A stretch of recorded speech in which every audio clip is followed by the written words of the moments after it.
nice shot. Then we're going to go immediately from the painting. We're going to come to Lola.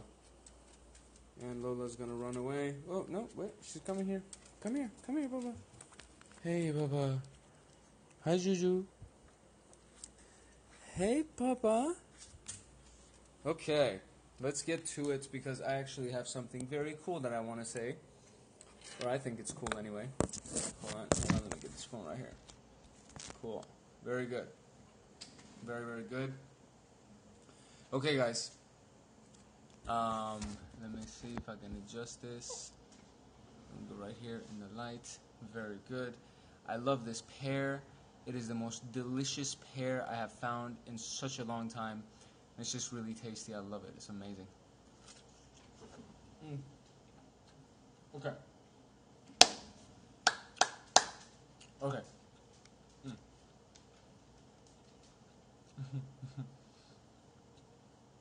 Okay, very good. Okay, so I about like a week ago, maybe 2 weeks ago, I did a Periscope session with one of my friends from Orange County. He was here, and we meet this guy on Periscope who's tuning in from Atlanta. So I'm in LA right now, and he was tuning in from Atlanta. And basically, this guy does a lot of tech startups, and he does a lot of app development and stuff like that. And, really, like, he's used to making a lot of money. And so I was approaching him for a partnership, and I wanted to talk to him and say, hey, listen, would you be willing to, either bring in, just basically a general partnership as either an investor or a partner where we can use his intellectual capital or social capital, whatever it may be. And so he told me very blatantly, he was like, no, I'm not interested. And he was very, straightforward about it. He was like, I'm not interested at all, but if I were going to do the business that you're doing, this is how I would approach it. And then I'll explain to you what he explained to me. And then so when he said that to me, it kind of caught me off guard, but then at the same time I was like, okay, it kind of makes sense, so I'm going to go ahead and look into this. And maybe look into other people who obviously have to be thinking the same way. It's not just one person who thinks this way. So I started looking online and on YouTube and as many different places that I could find, and I started noticing a lot of different people having similar mentalities. And some of them are very famous, some of them aren't so famous. So, the most famous example probably that everybody's going to recognize is Donald Trump. And, you may not like him because of the political statements that he made, so on and so forth. But looking at him strictly from a business standpoint, looking at him that way, he said in several different interviews, he said, I get off on making big deals, right? I enjoy making big deals. And he's in real estate, right? So he was in commercial real estate. That's pretty much how he made his money.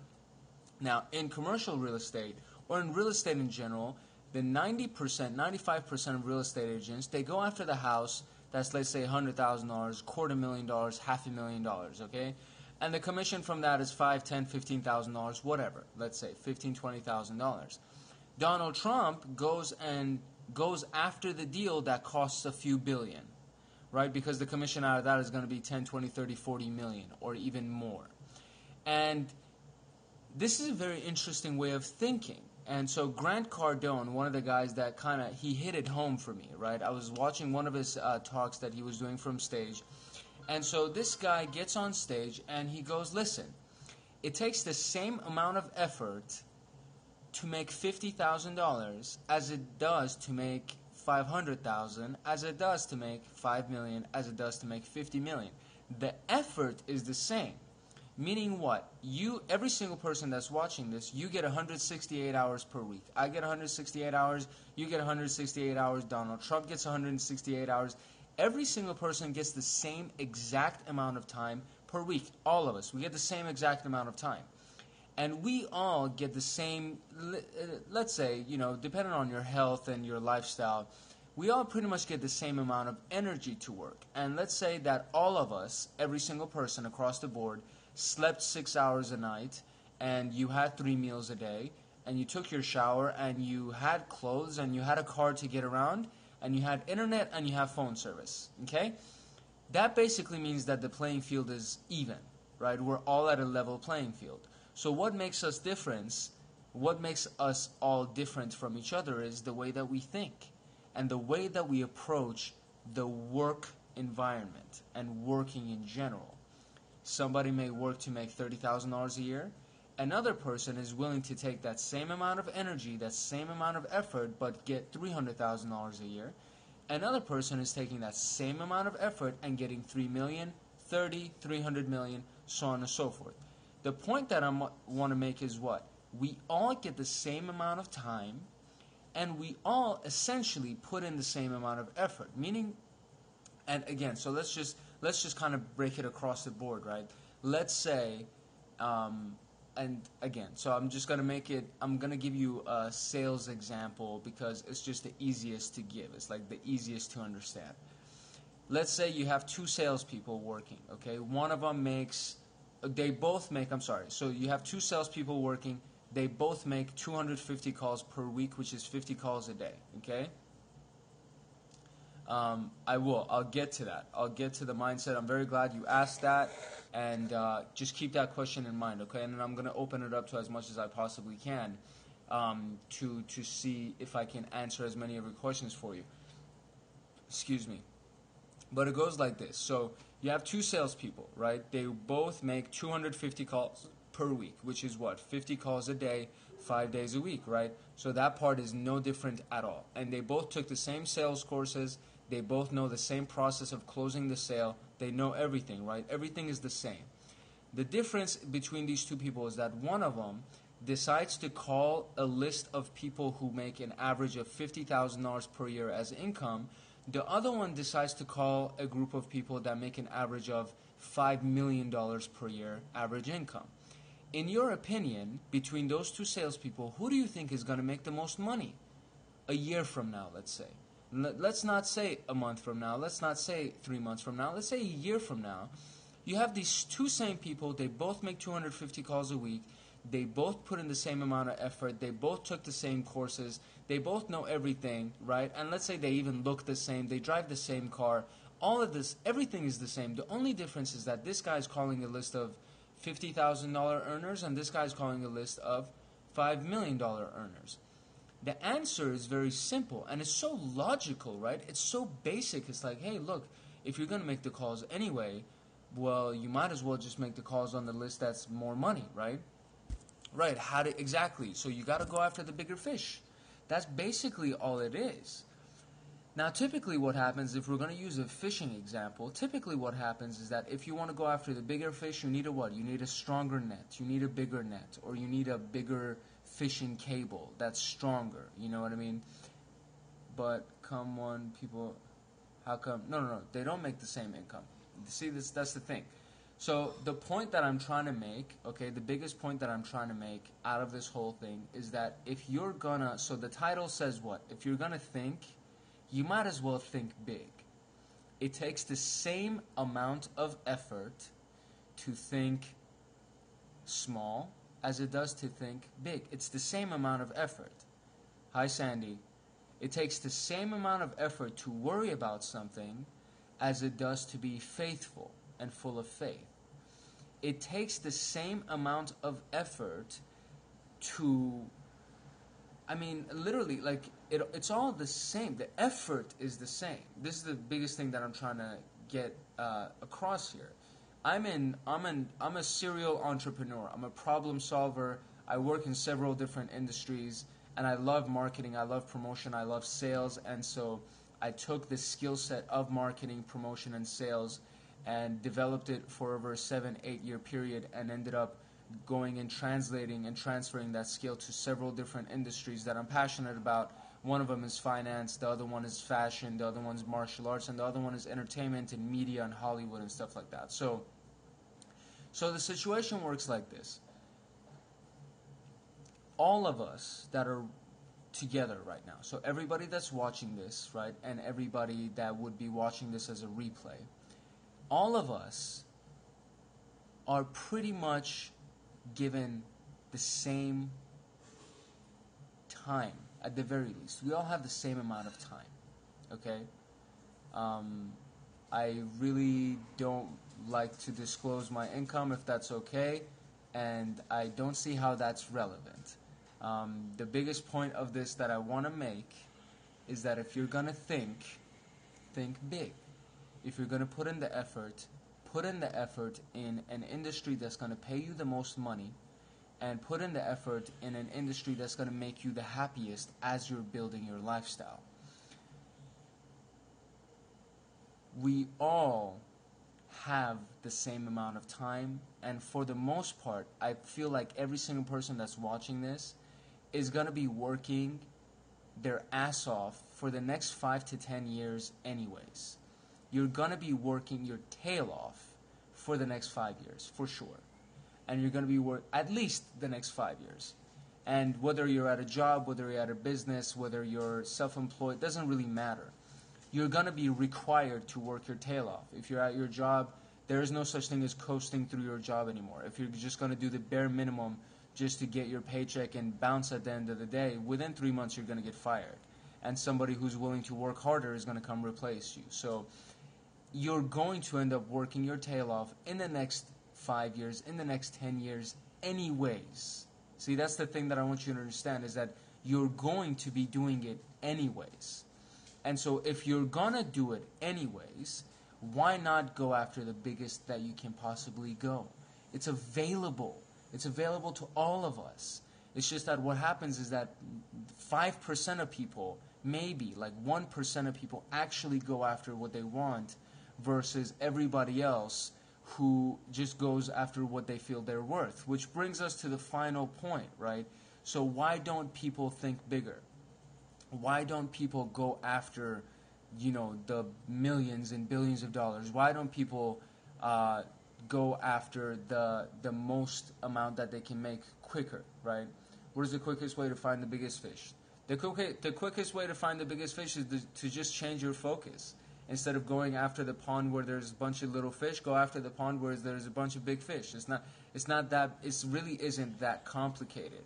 It's to just find, for example, the reason why I decided to go and stay in finance was because finance is the biggest industry in the world. You can compare any single industry to it, even if you want to compare tobacco, even if you want to compare the weapons industry. You can compare any industry to it, and financial services and investments and insurance and debt settlement and all that stuff is the biggest industry in the world. It's the industry of money. And so if I'm going to make one transaction, if I'm going to make one sale, instead of selling exercise equipment, or instead of selling clothing, or instead of selling juice, you sell one retirement account to a corporation and you walk away with $500,000. Does that make sense? See, that's the thing. Again, what you're missing. See, most people think, and I'm glad you brought that up. That's an excellent point. What most people think is that there aren't enough big fish for them to get the same volume as they would if they went after the little fish. And it just isn't true. That's the thing. It isn't true. There are millions of millionaires. And so if you're going after businesses, or if you're going after consumers, you can very easily go after the millionaires, and there's millions of them. It's not like there's only a handful that are in your city. They exist all over the place. They're more than enough for you to go after. It's not something that's going to run out. This is what I need you to understand. It won't run out, and you won't starve. The issue is, the only reason why you would starve is, let's say you make your 50 calls, and out of those 50 calls you got 2 people that are interested, and so you start celebrating really early, and you say, okay, well, I'm not going to make any more calls because these 2 deals are going to go through, and I'm going to end up making $500,000 from those 2 deals. And that's ridiculous. That's such a stupid way of thinking. Excuse anybody who thinks like that. Excuse anybody who works like that. It doesn't work like that. Today you make your 50 calls, no matter what the results are. Tomorrow you make your 50 calls, no matter what the results are. The day after you make your 50 calls, and so on and so forth. You don't stop just because you got a temporary success. You don't stop just because you got, oh, you know what, this is going to go through and hopefully, God willing, I'm going to end up becoming rich overnight. That's not how it works. If you keep the hustle going, see, this is the challenge that I want to give to you, okay? If you keep the hustle going, I could have been a cartel boss. I am a broker, yes. I'm a broker. That's one of the things that I do. If you keep the hustle going, and this is the challenge that I want to make, and this is like something that I want to put out, and then follow the channel, and please let me know if you actually do this challenge, because I would love to record you and actually put you on camera and use your story as a testimonial. It's one of the most beautiful things in the world. For 90 days, pick an activity that you're going to do and do it for 90 days.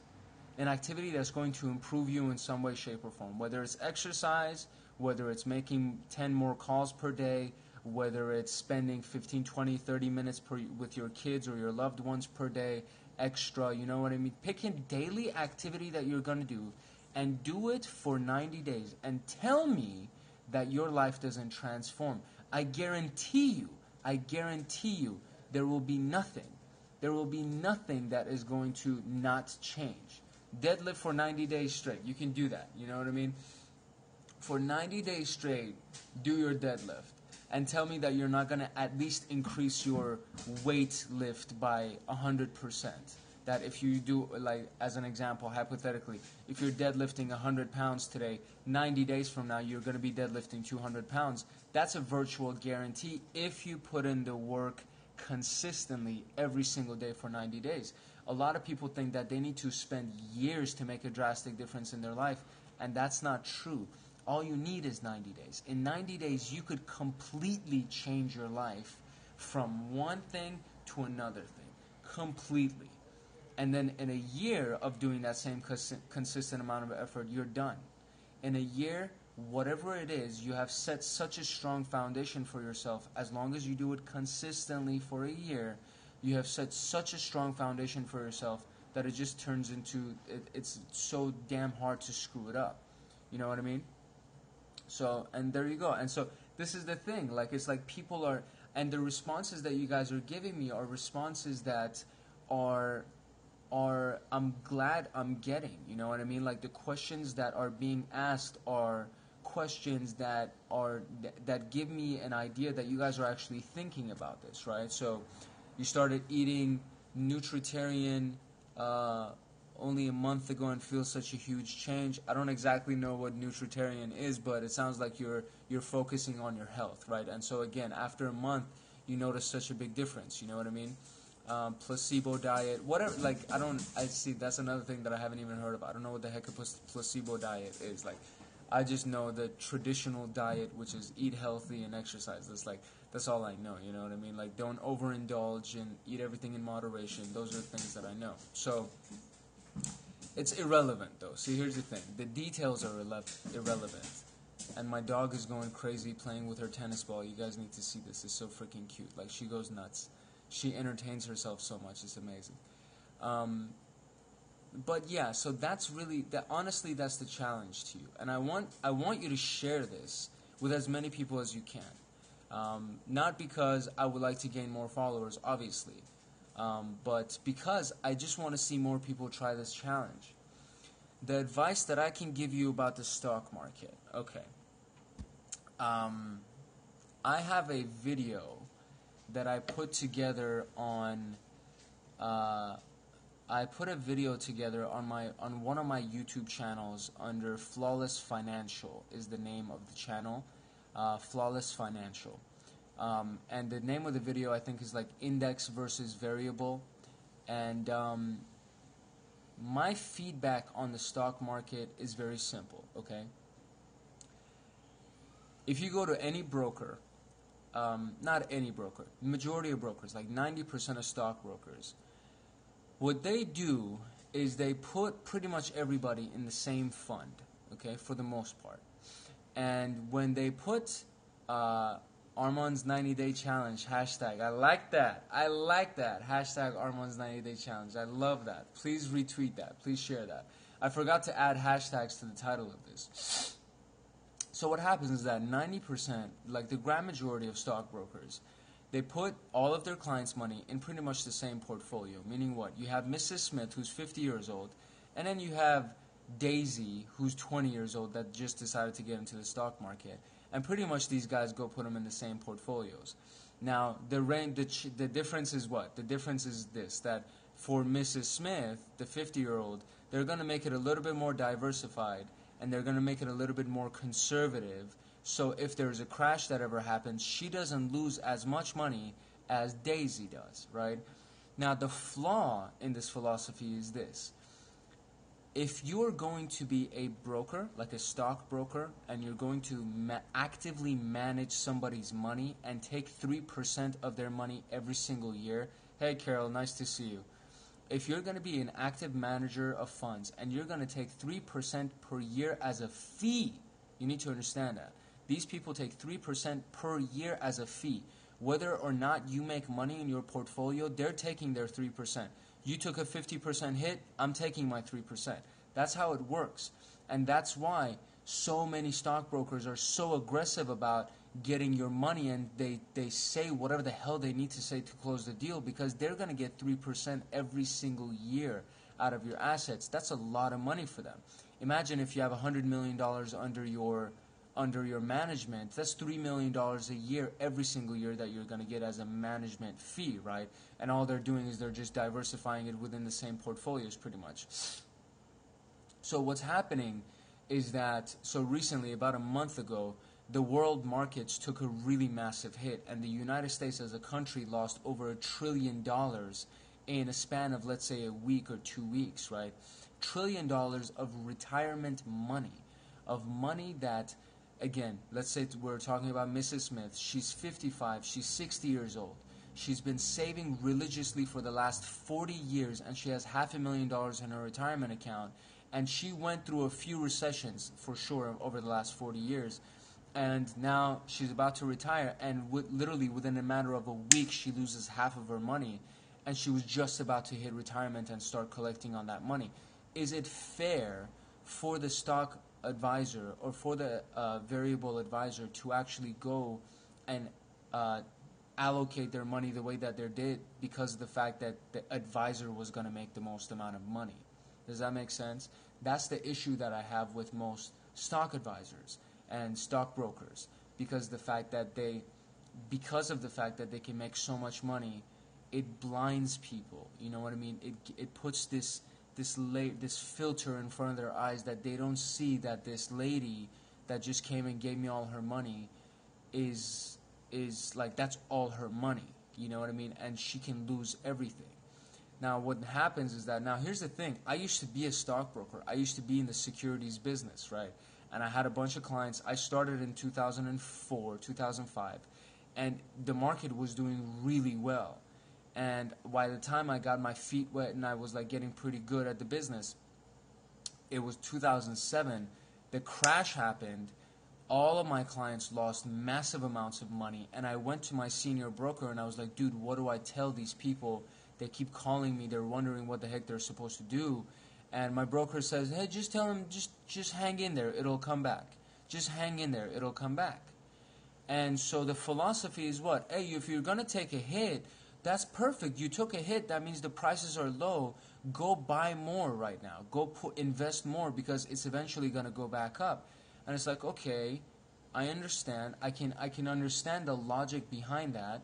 But let's look at what the counter, or let's look at what the alternative to that option would be. And I highly recommend that you watch the index versus variable video on Flawless Financial YouTube channel, because it gives you an actual graph of the comparison of these two things. So the stock market, the real estate market, the precious metals market, the commodities market, all of these different markets, they're considered variable markets, meaning that it varies, right? One day it goes up, another day it goes down. One day it goes up, another day it goes down. These are variable markets. Now, an indexed account or an index portfolio, the way that it performs is that if the market ever goes below zero, your assets just stay at zero, right? You will never go negative. You're going to stay at zero until it comes back up. So yeah, you're not making any money, but you're not losing any money either. And so if you gain $10,000, let's say, and now you have $110,000. So you had $100,000, you gained $10,000, so now you have $110,000. If you were in a variable account and you lost 20-30%, then it's going to get taken off of that entire 110. But if you're in an indexed account and the market drops, you stay at your 110, and then you pick up from the 110 when the market starts going back up. That's called an index. Now what you're doing is you're sacrificing a portion of the gains so that you don't have to participate in any of the losses. That's called an indexed account. And typically it's either an indexed annuity or it's an indexed universal life. Now what people, the moment that they hear annuity, they freak out because they're like, oh my God, there are surrender charges and I have to lock my money in the account. And it's like, hey, so let's compare again, right? Let's compare it. Because if you went to your stockbroker, what are they going to say? Hey, you're in the game long term, right? You got in the game when you were 25, 30 years old. You're going to stay in the game for 15, 20 years. So you might as well just stay in, you have to stay in the market, because if your portfolio just took a hit, it doesn't make sense for you to cash out right now. You got to stay in so that it picks back up. And so if you're going to stay in the market for 10 years anyways, why not go somewhere where you don't participate in any of the losses and you only go up? See, that's what I don't understand. The catch, like where they get you, where all these stock and variable advisors, where they get you, is that, yeah, but those index accounts, the maximum you can get is 15, 20%. In our stock portfolio, in our mutual portfolio, you could get 100% next month. And yeah, that's true. You can get 100% next month. However, you can also lose 100% the month after that. And that's where greed comes in. That's where greed comes in. Fortunes have been lost because somebody got greedy. And because they either didn't cash out early enough, or because they said they were too stubborn and they had too much pride and they said, no, I can't, I'm not going to lose my money. I'm going to make sure that I can double it up and triple it up. Yeah, I took this loss, but I'm going to make even more money. And now you have this person that literally just lost everything. I love the S&P 500. I think the S&P 500 is one of the strongest indices. However, the way that index annuities are designed is that you can actually pick a lot of different indices. So you're not necessarily tied down to the S&P 500. The companies that I work with personally, the companies that I'm contracted with my license, you can choose from the Hang Seng to the Dow Jones to the NASDAQ to the S&P 500 to the European market. So if you're actually interested in an indexed annuity, contact me somehow. You can either follow me on Twitter and private message me on Twitter, and my Twitter handle is @FlawlessConsult, or you could find me on Facebook at Arman Vakili. So ARMAN, V as in Victor, AKILI.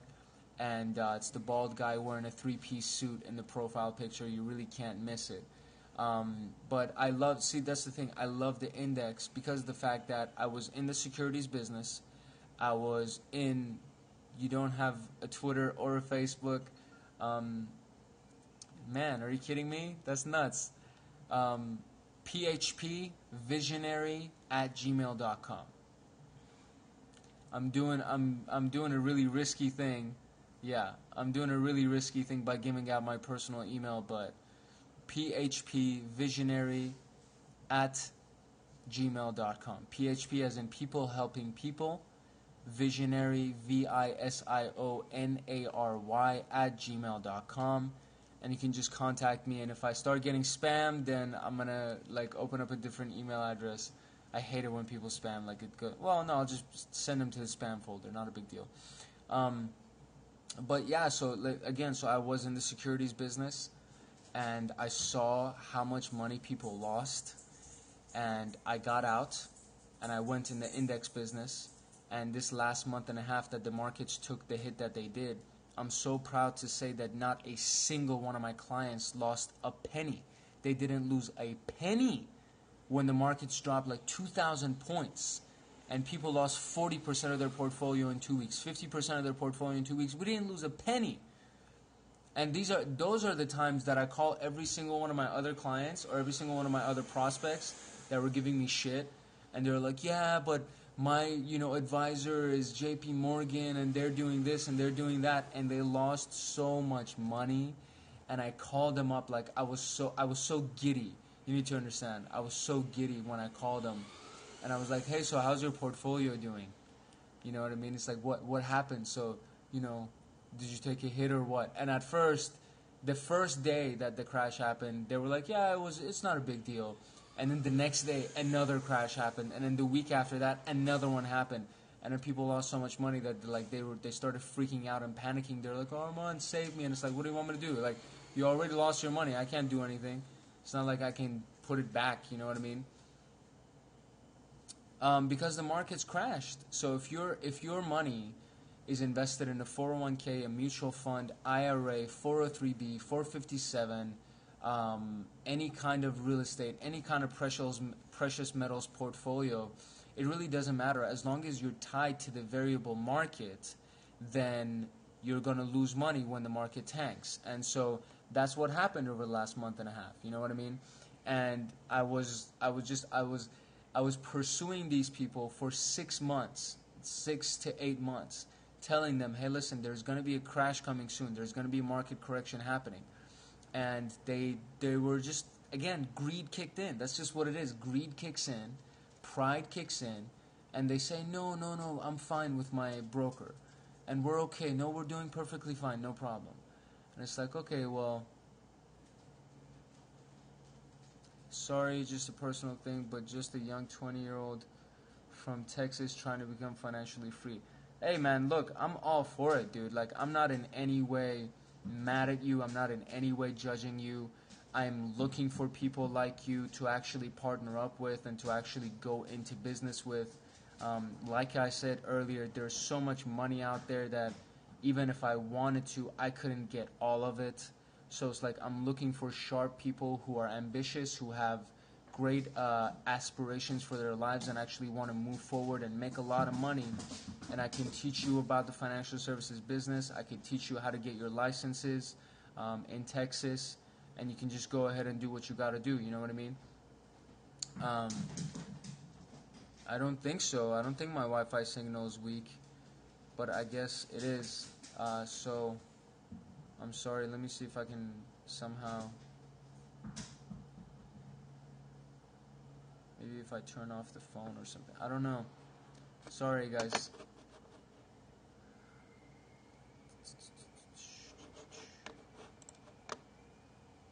Let me see what I can do. Is it okay now?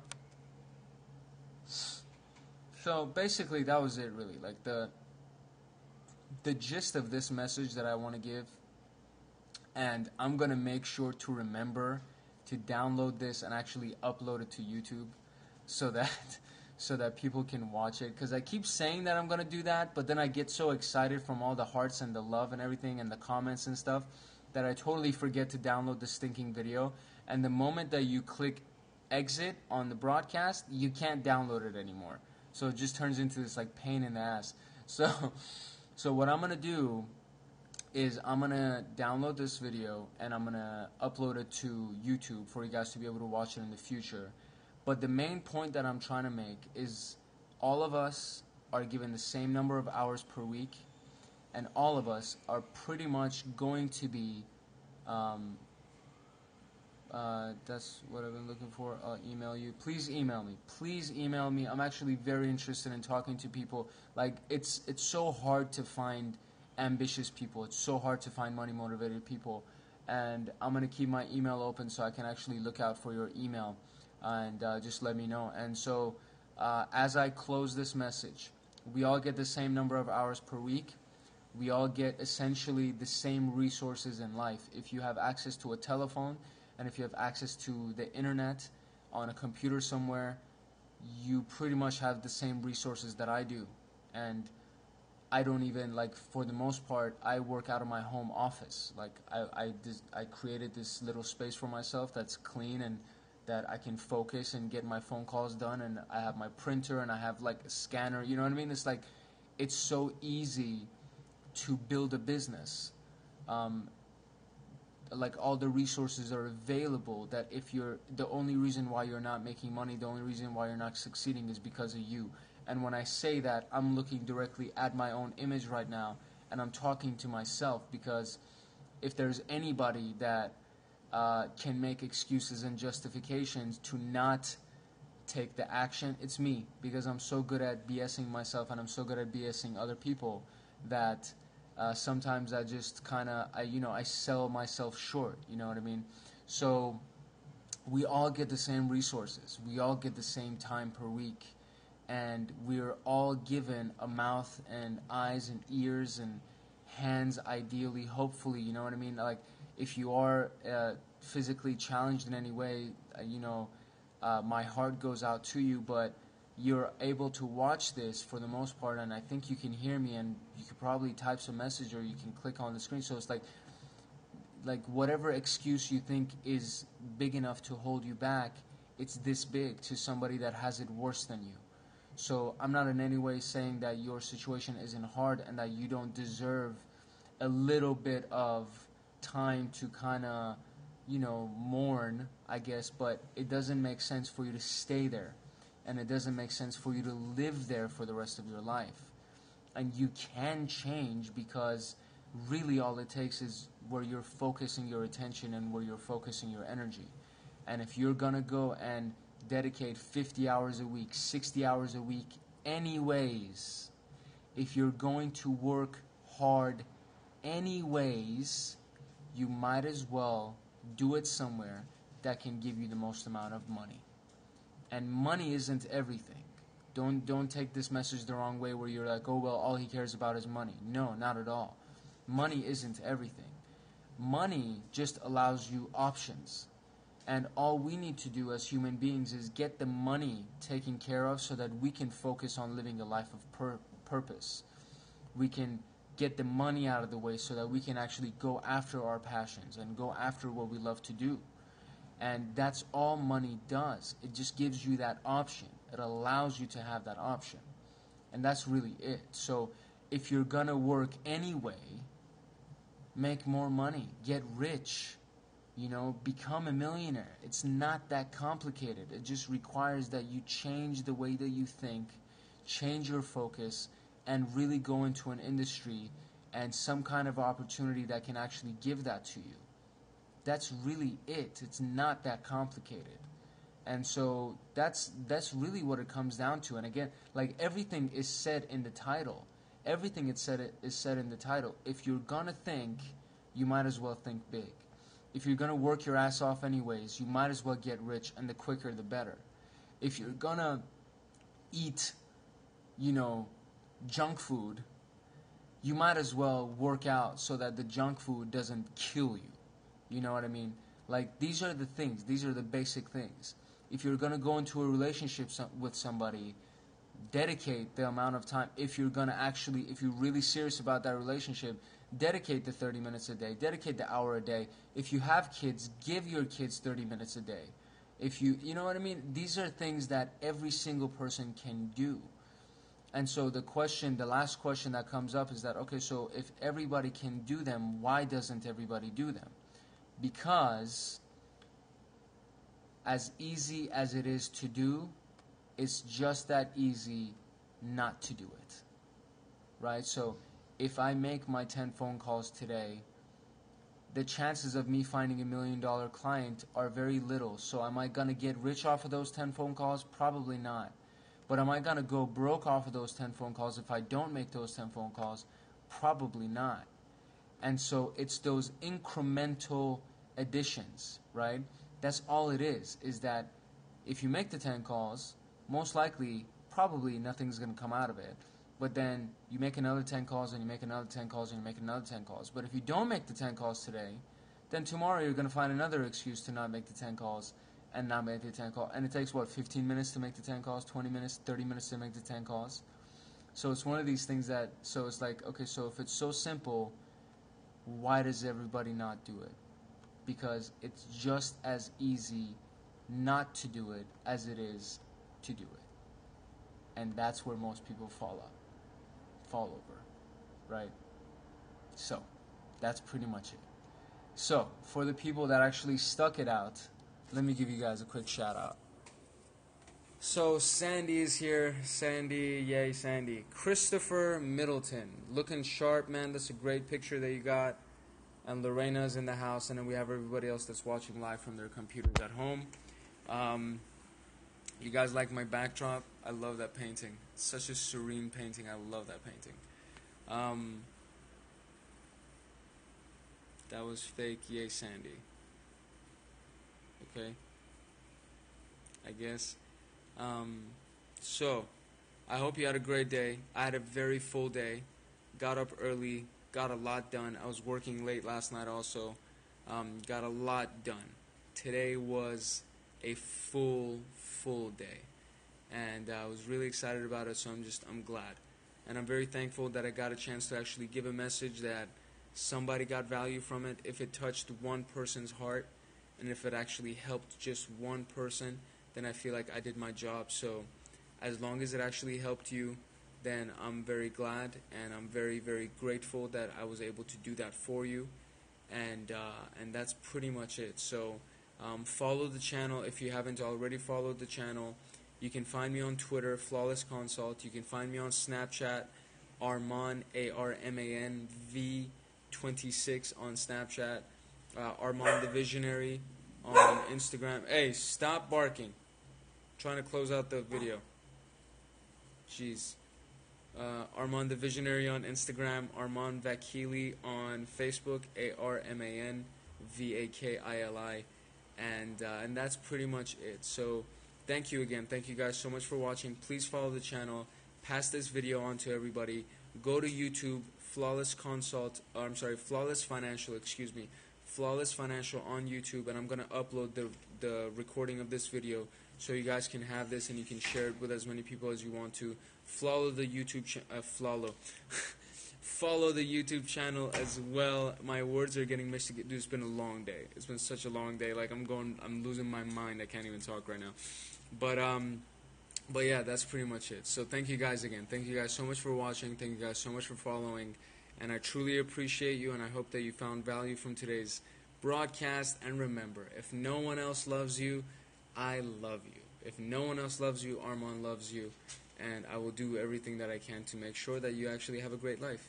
So, it's been a great one. Thank you so much for your time. I'm out of here. Lola, do you want to say bye to the people? Say bye to the people, Papa. Say bye to the people. Say, come on, Lola. Hi, Papa. Oh my God. Oh my God. Literally, you just jumped on me. Here, come on. Come on, say Papa. Say Papa. Hi, Juju. Hi, Juju. Hey, look at you. You're on camera.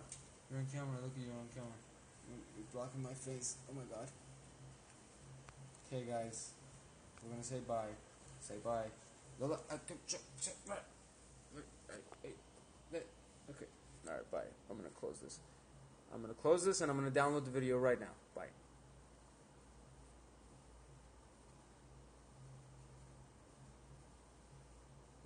The stop broadcast button isn't working. It's so funny. Like this